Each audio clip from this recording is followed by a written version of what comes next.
નમસ્કાર. આજે આપણે જીવન વિદ્યા નામની એક ગહન વિચારધારા વિશે વાત કરીશું. આ સમજણ સોમ ત્યાગીના એક વ્યાખ્યાન પર આધારિત છે અને તે આપણને જીવનને જોવાની એક તદ્દન નવી દૃષ્ટિ આપે છે.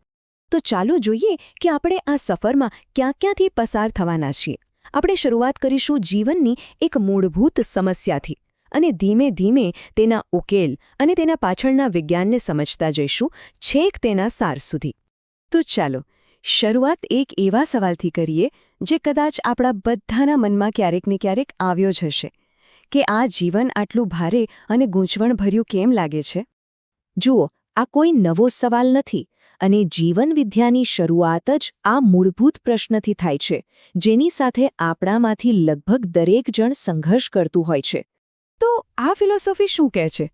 એ કહે છે કે આ ભારેપણું એટલા માટે આવે છે કારણ કે આપણે દુનિયાને ટુકડાઓમાં જોઈએ છે. જુઓ, સ્કૂલમાં વિજ્ઞાન અલગ, ગણિત અલગ, જીવનમાં કામ અલગ, પરિવાર અલગ, આધ્યાત્મિકતા અને વિજ્ઞાન તો જાણે બે સામસામા છેડા. આ બધું અલગ અલગ જોવાથી જ આપણા અંદર એક સંઘર્ષ ઊભો થાય છે. તો સવાલ એ છે કે જો બધું ટુકડાઓમાં વહેંચાયેલું છે તો એનો ઉકેલ શું?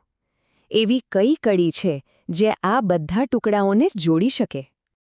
અને એનો જવાબ છે સહ-અસ્તિત્વ. આ બહુ જ સરળ પણ ઊંડો વિચાર છે. એનો મતલબ છે કે બધું જ, બ્રહ્માંડની દરેક વસ્તુ એકબીજાના સાથમાં એકસાથે અસ્તિત્વ ધરાવે છે. કંઈ પણ એકલું નથી. જેમ વૃક્ષ અને જમીન એકબીજા વગર અધૂરા છે, બસ એ જ રીતે આખું અસ્તિત્વ એકબીજા સાથે સુમેળમાં જોડાયેલું છે. અને સૌથી મોટી વાત શું છે ખબર છે? કે આ સત્ય કોઈ મોટું રહસ્ય નથી જેને ઉકેલી ન શકાય. ના, જીવન વિદ્યા કહે છે કે આ એવી વાસ્તવિકતા છે જેને આપણે તર્કથી સમજી શકીએ છીએ, જેના પર વાત કરી શકીએ છીએ, અરે ક્લાસરૂમમાં પણ શીખી શકીએ છીએ.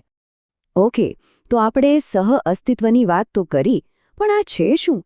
આ કઈ બે મૂળભૂત વાસ્તવિકતાઓથી બનેલું છે? ચાલો એને ઊંડાણથી સમજીએ. જરા ધ્યાનથી સમજજો. આ સિદ્ધાંત પ્રમાણે આખું બ્રહ્માંડ ફક્ત બે જ વસ્તુઓનું બનેલું છે. પહેલી છે ઊર્જા અવકાશ. વિચારો કે આ એક એવી અનંત ઊર્જા છે જે બધી જ છે, પણ એ પોતે સ્થિર છે, ક્રિયા નથી કરતી. અને બીજું છે એકમો, એટલે કે એ ઊર્જામાં રહેલી દરેક વસ્તુ, અણુ, ગ્રહ, વૃક્ષો, પ્રાણીઓ અને આપણે પોતે. અને આ એકમો સતત ક્રિયાશીલ છે, સતત ગતિમાં છે. હવે અહીં એક ખૂબ જ રસપ્રદ શબ્દ આવે છે, પારગામી. આ ઊર્જા અવકાશ પારગામી છે. એનો મતલબ એ નથી કે એ ખાલી વસ્તુઓની આસપાસ છે. ના, એ તો વસ્તુઓની આરપાર, એની અંદર પણ એટલી જ હાજર છે, બધે જ વ્યાપેલી છે. આ પારગામીનો કોન્સેપ્ટ સમજવા માટે આ ઉદાહરણ એકદમ પરફેક્ટ છે. વિચારો, પાણીમાં એક લોખંડનો દડો છે. પાણી એની આસપાસ છે, એની અંદર નથી. પણ હવે એ જ પાણીમાં રૂનો ટુકડો મૂકો. શું થશે? પાણી એની આસપાસ પણ છે અને એની અંદર એક રેસામાં પણ ભરાઈ ગયું છે. બસ, બ્રહ્માંડના એકમો આ રૂ જેવા છે, જે ઊર્જા અવકાશથી અંદર બહારથી પૂરેપૂરા ભરેલા છે, અને એટલે જ એ સતત ઊર્જિત રહે છે. તો હવે જ્યારે આ ઊર્જા અવકાશ અને આ ક્રિયાશીલ એકમો એકબીજા સાથે સંપર્કમાં આવે છે, ત્યારે શું થાય છે? બસ, એમાંથી જ અસ્તિત્વની 4 અલગ અલગ અવસ્થાઓનો જન્મ થાય છે. અહીં એક સ્પષ્ટ વિકાસનો ક્રમ જોઈ શકાય છે. બધું શરૂ થાય છે નિર્જીવ પદાર્થથી, માટી, પથ્થર. પછી એ જ પદાર્થમાંથી પ્રાણ અવસ્થા આવે છે, એટલે કે વનસ્પતિ જગત. એનાથી આગળ વધીને આવે છે જીવ અવસ્થા, જેમાં પ્રાણીઓનો સમાવેશ થાય છે. અને આ વિકાસના શિખર પર છે જ્ઞાન અવસ્થા, એટલે કે માનવ. અને ખાસ વાત એ છે કે માત્ર માનવ પાસે જ એવી ક્ષમતા છે કે તે આ સમગ્ર તંત્રને, આખા અસ્તિત્વને સમજી શકે. આ ટાઈમલાઈન પર નજર કરો. પદાર્થ, વનસ્પતિ અને પ્રાણી જગતને સ્થિર થવામાં લગભગ 450 કરોડ વર્ષ લાગ્યા. પણ માનવનું જ્ઞાન કેટલી ઝડપથી વિકસ્યું છે! છેલ્લા થોડાક 100 વર્ષોમાં જ વૈજ્ઞાનિક ક્રાંતિ થઈ. આ શું બતાવે છે? એ બતાવે છે કે હવે માનવ સમજમાં એક મોટી ક્રાંતિ આવવાની સંભાવના છે, અને એ પણ કદાચ આગામી 50 વર્ષોમાં જ. તો આ બધી વાત આપણને એક મોટા સવાલ પર લાવીને ઊભી રાખે છે.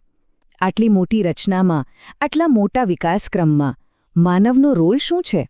આપણો અંતિમ હેતુ શું છે?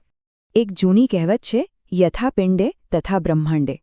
એનો અર્થ છે કે જે બ્રહ્માંડમાં છે તે જ આપણા શરીરમાં છે. અને જીવન વિદ્યા આ જ વાત કહે છે. માનવ એ આખા બ્રહ્માંડનું એક નાનકડું મોડેલ છે, આપણી અંદર જુઓ, આપણું શરીર પદાર્થ છે, આપણી શ્વાસોશ્વાસ પ્રાણ છે, આપણી લાગણીઓ જીવ અવસ્થા છે અને આપણી સમજવાની ક્ષમતા એ જ્ઞાન અવસ્થા છે. ચારેય અવસ્થાઓ આપણી અંદર જ છે. અને આ સમજણ આપણને માનવના અંતિમ હેતુ તરફ લઈ જાય છે, જે છે ભગવાનની અવસ્થા પ્રાપ્ત કરવી. હવે અહીં ભગવાનનો અર્થ કોઈ દેવી દેવતા નથી. ચાલો આ શબ્દને તોડીએ.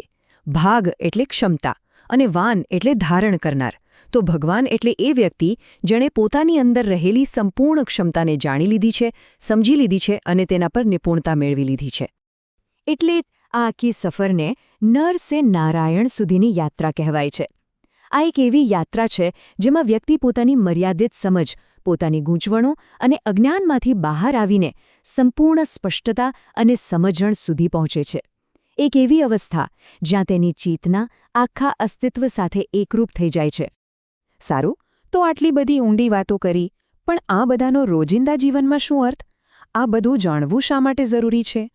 અને જવાબ આ એક વાક્યમાં છુપાયેલો છે. જ્યાં પ્રશ્નોના જંગલનો અંત આવે છે, ત્યાંથી જીવનનો દરવાજો ખુલે છે. જીવનવિદ્યા માત્ર એક ફિલોસોફી નથી, એ જીવન જીવવાનો એક નકશો છે. એ કહે છે કે આપણા મનમાં જે હજારો સવાલોનું જંગલ છે, જે આપણને સતત મૂંઝવે છે, જ્યારે આપણે એનો અંત લાવી દઈએ છીએ, સાચા જવાબો મેળવી લઈએ છીએ, ત્યારે જ અને માત્ર ત્યારે જ સાચા અર્થમાં એક સ્પષ્ટ, સુમેળભર્યા અને હેતુપૂર્ણ જીવનનો દરવાજો ખુલે છે.